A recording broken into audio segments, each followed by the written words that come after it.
Genèse chapitre 26. Il y eut une famine dans le pays, outre la première famine qui eut lieu du temps d'Abraham, et Isaac alla vers Abimélec, roi des Philistins à Guérar. L'Éternel lui apparut et dit, « Ne descends pas en Égypte, demeure dans le pays que je te dirai. Séjourne dans ce pays-ci, je serai avec toi et je te bénirai, car je donnerai toutes ces contrées à toi et à ta postérité, et je tiendrai le serment que j'ai fait à Abraham ton père. Je multiplierai ta postérité comme les étoiles du ciel, je donnerai à ta postérité toutes ces contrées, et toutes les nations de la terre seront bénies en ta postérité, parce qu'Abraham a obéi à ma voix, et qu'il a observé mes ordres, mes commandements, mes statuts et mes lois. » Et Isaac resta à Guérar.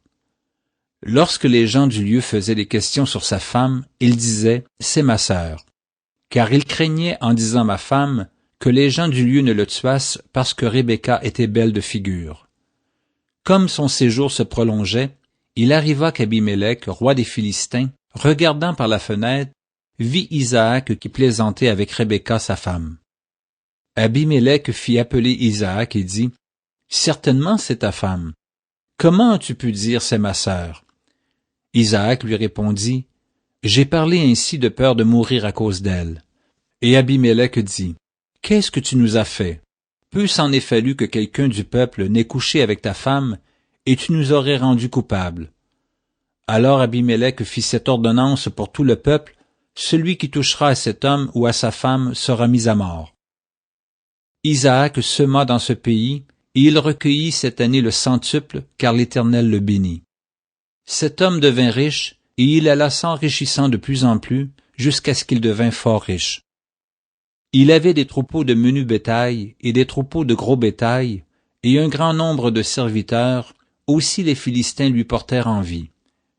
Tous les puits qu'avaient creusés les serviteurs de son père, du temps d'Abraham son père, les Philistins les comblèrent et les remplirent de poussière.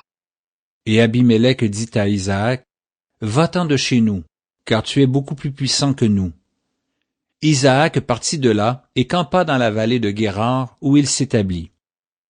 Isaac creusa de nouveau les puits d'eau qu'on avait creusés du temps d'Abraham son père, et qu'avaient comblés les Philistins après la mort d'Abraham, et il leur donna les mêmes noms que son père leur avait donnés. Les serviteurs d'Isaac creusèrent encore dans la vallée, et y trouvèrent un puits d'eau vive.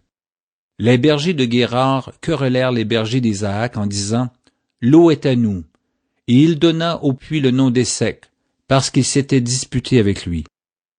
Ses serviteurs creusèrent un autre puits, au sujet duquel on chercha aussi une querelle, et il l'appela Sitna. Il se transporta de là, et creusa un autre puits, pour lequel on ne chercha pas querelle, et il l'appela Rehoboth, car dit-il, « L'Éternel nous a maintenant mis au large, et nous prospérerons dans le pays. » Il remonta de là à Beersheba. L'Éternel lui apparut dans la nuit et dit, « Je suis le Dieu d'Abraham ton père. Ne crains point, car je suis avec toi.